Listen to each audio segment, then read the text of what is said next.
മീഡിയയിലാണ് കുറേ യൂസ് ചെയ്യാറുള്ളത്. അപ്പോൾ ഈ കലോത്സവം നിങ്ങൾ എങ്ങനെയാണ് കാണാൻ പോകുന്നത്? ഇവിടെ ഇപ്പോൾ കൊല്ലത്താണ്ട് കാണാൻ ഇവിടെ വരും. എല്ലാ സമയങ്ങളിലൊക്കെ നമ്മൾ ഫോണിലിരുന്ന് കാണും. ഫോണിലാണ്. ഓക്കെ. ഞാൻ റേഡിയോയിൽ വർക്ക് ചെയ്യുന്നതുകൊണ്ട് ഞാൻ രാവിലെ ന്യൂസ് പേപ്പറിന് വായിക്കും. സോഷ്യൽ മീഡിയ വഴിയുള്ള വാർത്തകൾ അതുകൊണ്ട് അപ്പോൾ ഈ കലോത്സവത്തിന്റെ പ്രധാനപ്പെട്ട അപ്ഡേറ്റ്സ് ഒക്കെ സോഷ്യൽ മീഡിയ തന്നെ ആശ്രയിക്കില്ലേ? ന്യൂസ് പേപ്പർ പിന്നെ അല്ലാതെ സോഷ്യൽ മീഡിയ വരുന്നുണ്ട്. എനിക്ക് കൂടുതലും എനിക്ക് റേഡിയോയിൽ അപ്ഡേറ്റ്സ് വരുന്നതുകൊണ്ട് ഞാൻ അവിടെ നിന്നായിരിക്കും കൂടുതൽ അറിയുന്നത്. ഞാൻ സോഷ്യൽ മീഡിയയിലെ വാർത്തകളാണോ ടിവി പോയി എപ്പോഴും ടിവി വാർത്തകളാണോ? പത്രമായിരിക്കും. റിസൾട്ട് ഒക്കെ നോക്കാൻ പത്രമായിരിക്കും. അല്ല, നമ്മളല്ലാതെ വാർത്തകൾ കാണും. അല്ലാതെ social media. Social media. Social media എങ്ങനെ സോഷ്യൽ മീഡിയ? എന്താ ന്യൂസ്, ഇൻസ്റ്റഗ്രാം അങ്ങനെ. നമ്മൾ എപ്പോഴും ഫോൺ നമ്മുടെ കയ്യിലുണ്ട്, വിരൽ തുമ്പത്തുണ്ടല്ലോ. നമ്മൾ വീട്ടിൽ പോയാലല്ലേ ടി വി കാണാൻ പറ്റും. അപ്പോൾ നമ്മൾ വാർത്തകളെ കാണാൻ കൂടുതൽ ആശ്രയിക്കുന്നത് ഏതിനെയാണെന്നാണ് എൻ്റെ ചോദ്യം. അത് പത്രങ്ങളായിരിക്കും കൂടുതൽ. 10 മണി കഴിഞ്ഞാൽ സിറ്റൗട്ടിന് പുറത്താണ്. ഓൺലൈൻ അത് എങ്ങനെയും ഷെയർ ചെയ്ത് അങ്ങനെ എങ്ങനെയും കാണും.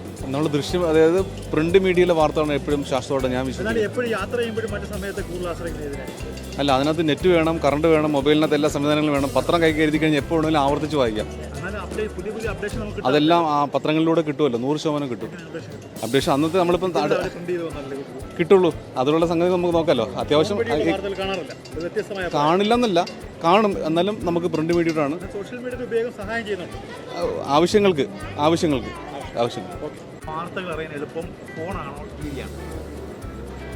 അത് ഫോണാണ്. സോഷ്യൽ മീഡിയയിലെ വാർത്തകൾ കിട്ടും. അല്ല, ടി വിയുടെ വാർത്തയും കിട്ടും. ടി വി വാർത്തയും കിട്ടും. സോഷ്യൽ മീഡിയ വാർത്ത കാണാറുണ്ട്. എളുപ്പമുണ്ട്. അതിന് അതുപോലെ തന്നെ മറ്റ് ലൈവ് കിട്ടുമല്ലോ. ടി വി ലൈവ് കിട്ടും നമുക്ക്. അതുകൊണ്ട് തീർച്ചയായിട്ടും ഫോൺ.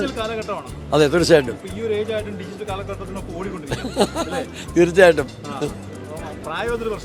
ഒന്നുമല്ല. അതെ അതെ അതെ. വാർത്തകൾ ആശ്രയിക്കുന്ന ഡിജിറ്റൽ കാലഘട്ടമാണല്ലോ ഇപ്പോൾ. സോഷ്യൽ മീഡിയ വാർത്തകളാണോ കൂടുതൽ ആശ്രയിക്കാറുള്ളത്?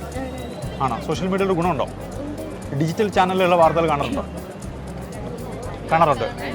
എങ്ങനെ പ്രയോജനം ചെയ്യുന്നത്? നമ്മൾ സാധാരണ പണ്ടത്തെ കാലങ്ങളിലൊക്കെ ടി വിയിലാണ് നമ്മൾ പോയി വാർത്തകൾ കാണുന്നത്. ഇപ്പോൾ നമുക്ക് ഫോണിൽ കൂടെ തന്നെ ഒരുപാട് സോഷ്യൽ മീഡിയ ചാനലുണ്ട്. അത് പ്രയോജനം ചെയ്യുന്നുണ്ടോ? ചെയ്യുന്നുണ്ട്. നമുക്കിപ്പോൾ ഏത് നേരം വേണമെങ്കിലും എവിടെ വെച്ച് വേണമെങ്കിലും കാണാമല്ലോ. അപ്പോൾ ഈ കലോത്സവത്തിന് നിങ്ങൾ ഡിജിറ്റൽ മീഡിയയ്ക്ക് ഒപ്പമാണ്? അല്ലാതെ ഇപ്പോൾ കാണാനാണെങ്കിൽ വാർത്തകൾക്ക് കൂടുതൽ ആശ്രയിക്കുന്നത് നമ്മൾ ടി വിയിൽ അങ്ങനെ കാണാറില്ല. യൂട്യൂബിലൊക്കെ കാണാറുണ്ട്. ഫോൺ കൂടുതലായിട്ട് ഉപയോഗിക്കുന്ന ആളാണെന്ന് എനിക്ക് മനസ്സിലായി. അപ്പം ഇപ്പോൾ ഒരു ഡിജിറ്റൽ മീഡിയയുടെ കാലഘട്ടമാണല്ലോ. സോഷ്യൽ മീഡിയ വാർത്തകളാണോ കൂടുതൽ കാണാറുള്ളത്? എന്തുകൊണ്ടാണ് അങ്ങനെ കാണുന്നത്? പൊതുപ്രവർത്തനമാണോ? അപ്പോൾ എന്നാൽ ഈ കാലത്തിനൊപ്പം സഞ്ചരിക്കുന്നുണ്ടല്ലോ. ഉണ്ട്. ഇപ്പോൾ കൂടുതൽ ആശ്രയിക്കുന്ന ഈ കലോത്സവ വേദിയിലും അല്പം തിരക്കിലായിരുന്നു. അങ്ങ് കുറേ സമയം കൊണ്ട് ഈ ഫോൺ നോക്കുന്നുണ്ടായിരുന്നു അല്ലേ? അപ്പോൾ വാർത്തകൾ നോക്കുമായിരുന്നോ? അതിൻ്റെ പോസ്റ്റ് തയ്യാറൊക്കെ ആയിരുന്നു. അപ്പോൾ ഇത് സോഷ്യൽ മീഡിയ കൊണ്ട് ഗുണമാണോ ദോഷമാണോ? ഗുണം. നമുക്ക് ഒരുപാട് അറിവുകൾ കിട്ടുന്നുണ്ട്. ഡിജിറ്റൽ കാലഘട്ടമാണല്ലോ. ഈ സോഷ്യൽ മീഡിയ വാർത്തകൾ കാണാറുണ്ടോ? ഉണ്ട്. സോഷ്യൽ മീഡിയ വാർത്തകൾ ഗുണമാണോ ദോഷമാണോ? ഡിജിറ്റൽ രണ്ടുണ്ടല്ലോ. ഉണ്ട്. ഗുണമുണ്ട്, ദോഷമുണ്ട്. കൂടുതൽ ഗുണം തന്നെയാണ്. നമ്മളെ മോശം വശം കൂടുതൽ ഉപയോഗിക്കാതിരുന്നു കഴിഞ്ഞാൽ ഗുണം തന്നെയാണ്. കാരണം നമുക്ക് അപ് ടു ഡേറ്റ് ആയിട്ട് എല്ലാ കാര്യങ്ങളും. ഇപ്പോൾ സ്വർണ്ണ കപ്പ് വന്നു സ്പോട്ടിൽ. നമ്മളിപ്പോൾ ഇവിടെ ഉള്ളത് കൊണ്ട് കണ്ടു. ഇത് ഇല്ലാത്ത ആൾക്കാർക്ക് ആ സ്പോട്ടിൽ കാണാമല്ലോ. മുൻ വർഷങ്ങളിലൊന്നും നമുക്ക് അങ്ങനെ ഒരു ഈ സോഷ്യൽ മീഡിയ ഇല്ലാത്തത് കൊണ്ട് നമുക്ക് അങ്ങനെയുള്ള ടി വിയിൽ കാണും എന്നല്ലാണ്ട് അതിപ്പോൾ ടി വി ഉള്ളവർക്ക് കാണാൻ പറ്റും. എത്ര ഫോണുണ്ട് വീട്ടിലോ? കയ്യിൽ എത്ര ഫോൺ? കയ്യിൽ എനിക്കൊരു ഫോണേ ഉള്ളൂ. ഒരു ഫോൺ അല്ലേ?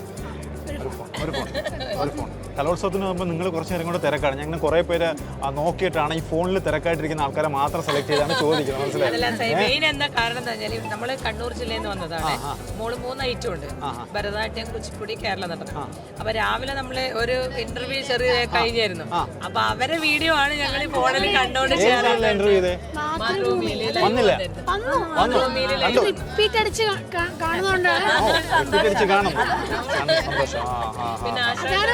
ഗുണമുണ്ട് ദോഷമുണ്ട്. നമുക്ക് ആസ്വദിക്കാം നമ്മളെ വീഡിയോനെ കണ്ടിട്ട്. ഒന്നാമത്തെ കാര്യം അപ്പൊ നമ്മള് ഉപയോഗിക്കുന്ന പോലെ.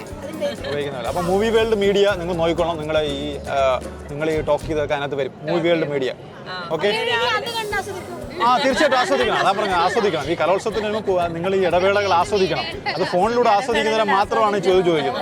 Okay, thank U. Digital platform കൊണ്ട് ഉപയോഗമുണ്ടോ? അതോ ഉണ്ട്? അപ്ഡേറ്റ് ആയിട്ട് എല്ലാ കാര്യങ്ങളും അറിയാൻ പറ്റുന്നുണ്ടല്ലേ?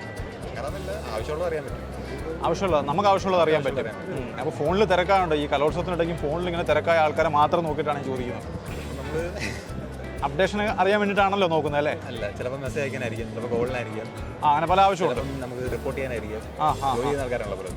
എല്ലാം ഫോണിൽ കൂടെയാണ് നടക്കുന്നത്. എല്ലാം ഫോൺ. അപ്പോൾ ഡിജിറ്റൽ കാലഘട്ടം തന്നെയാണത്. കാലത്തിനോട്ട് മാറിയല്ലായിരുന്നു. അതിന് മാറാല്ല, കമ്പനികൾ മാറുമ്പോൾ നമ്മൾ ഓട്ടോമാറ്റിക്കായിട്ട് അങ്ങോട്ട് മാറും. ഫോൺ ഇരിക്കുന്നുണ്ട്. ഫോണുള്ള ആൾക്കാരെ മാത്രം ഞങ്ങൾ സെലക്ട് ചെയ്ത് ചോദിക്കുക. ഈ സോഷ്യൽ മീഡിയ അതായത് ഈ ഫോൺ ഉപയോഗിക്കുന്ന ആൾക്കാർ എല്ലാവരും ഫോണിൽ തിരക്കില്ല. ഇവിടെ കലോത്സവം അങ്ങനെ കൊട്ടിക്കയറുമ്പോൾ എല്ലാവരും ഫോണിൽ തിരക്കില്ല. ഈ ഫോൺ കൊണ്ട് എന്തെങ്കിലും ഉപയോഗമുണ്ടോ? ഒരുപാട് ഉപയോഗമല്ലേ. ഇപ്പൊ ഞാൻ ഈ മീഡിയ കമ്മിറ്റിയുടെ കൺവീനറാണ്. എനിക്ക് കേരളത്തിലുള്ള 800ഓളം പിന്നെ എന്റെ സുഹൃത്തുക്കൾ ഇപ്പോഴും വിളിച്ചോണ്ടിരിക്കുകയാണ്. അവർക്ക് സന്ദേശം കൊടുക്കാൻ ഞാൻ മൊബൈൽ ഉപയോഗിക്കും. വാർത്തകളൊക്കെ ഇപ്പൊ എങ്ങനെ മീഡിയ കമ്മിറ്റിയിലേക്ക് വാർത്തകൾ അയച്ചു തരുന്നുണ്ട്. ഞാൻ ഈ 800 പേർക്കും അതേസമയം സെൻഡ് ചെയ്യുകയാണ്. ഡിജിറ്റൽ പ്രയോജനം ചെയ്യുന്നുണ്ട്. എല്ലാം ഉണ്ട്. കേരളത്തിലെ വീടുകളിൽ പിന്നെ എല്ലാ അമ്മമാർക്കും സഹോദരിമാർക്കും കുഞ്ഞുങ്ങൾക്കും കാണത്തക്ക രീതിയിലേക്ക് ഈ മീഡിയ ഈ കലോത്സവത്തെ കേരളത്തിലും ലോകത്തെത്തിക്കാനുള്ള ഏറ്റവും വലിയ മാധ്യമമായിട്ടാണ് ഞാൻ ഡിജിറ്റൽ മീഡിയ കാണുന്നത്, ഉപയോഗിക്കുന്നത്. നമുക്ക് ഈ ഫോണിന്റെ ഉപയോഗം കൂടുതലുണ്ടല്ലോ. അപ്പോൾ ഈ ഡിജിറ്റൽ മീഡിയ ഒരു കാലഘട്ടമാണ് ഇപ്പോഴും. അപ്പോൾ ഈ ഡിജിറ്റൽ മീഡിയ കൊണ്ട് എന്തെങ്കിലും പ്രയോജനമുണ്ടോ ഈ ഫോൺ കൊണ്ട്? ഡിജിറ്റൽ MLA ഫേസ്ബുക്കും വാട്സപ്പും ഒക്കെ നോക്കുന്ന ആളാണെന്ന് അറിയാം. അപ്പം അപ്ഡേറ്റ്സ് ആയിട്ടുള്ള കാര്യങ്ങളൊക്കെ അപ്പോഴും അറിയാനാണോ ഈ ഫോൺ നോക്കുന്നത്, അതോ വാർത്തകൾ പുതിയ അപ്ഡേഷൻ അറിയാനാണോ അങ്ങ് കൂടുതൽ ഫോൺ ഉപയോഗിക്കുന്നത്? ഞാൻ ഉപയോഗിക്കുന്നത് മറ്റുള്ളവർ വിളിക്കുന്നത് അറിയാൻ വേണ്ടി, എനിക്ക് വിളിക്കാൻ വേണ്ടി. ഫേസ്ബുക്കും സോഷ്യൽ മീഡിയ അത് അങ്ങനെ നോക്കാറില്ല. അങ്ങനെ പൂർണ്ണമായി നോക്കാറില്ല. വെരിഫൈഡ് പേജുള്ള ആളാ. അതെ, പേജ് വെരിഫൈഡ് ഒക്കെയാണ്. മനസ്സിലായില്ലേ? അത് കുറച്ച് ഞാൻ നോക്കും, ബാക്കി എന്റെ ഓഫീസും നോക്കുന്ന കാര്യത്തിൽ. ബാക്കിയുള്ള സമയം കൂടെ സോഷ്യൽ മീഡിയ സജീവമാകണം. അല്ല, സജീവമാകണം എന്നാണ് നിങ്ങളെ റിക്വസ്റ്റ്. അതെ, അതാവണം. അപ്പൊ എന്റെ MLA പണി ആര് ചെയ്യും? MLA പണി അത് സോഷ്യൽ മീഡിയ വഴി ചെയ്യണം. നമ്മൾ ചെയ്യാൻ പറ്റും. MLA പണി കഴിഞ്ഞിട്ടുള്ള പണി സമയം അതിനായിട്ട് social media. Okay, thank you. ദേശിംഗനാടിന്റെ മണ്ണിൽ കലോത്സവം അങ്ങ് കൊട്ടിക്കയറുമ്പോൾ ആളുകൾ തിരക്കിലാണ്. അതും ഡിജിറ്റൽ മാധ്യമങ്ങൾ ഉപയോഗിക്കുന്നതിന്റെ തിരക്കിൽ. ഇനിയും നേരം വെളുക്കാത്തവർ ഈ കാഴ്ചകളൊക്കെ ഒന്ന് കാണുക. Team മൂവിവേൽ media.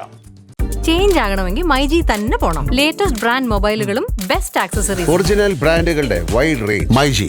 MyG future. Change ആകൂ, വേറൊരു റേഞ്ച് ആകൂ. Al Azhar group of institutions, Perumpallichira, Thodupuzha. നിങ്ങളുടെ ഡിസൈനർ ഹോം എന്ന സ്വപ്നം യാഥാർത്ഥ്യമാക്കുന്നു. Sand builders, designed by concepts.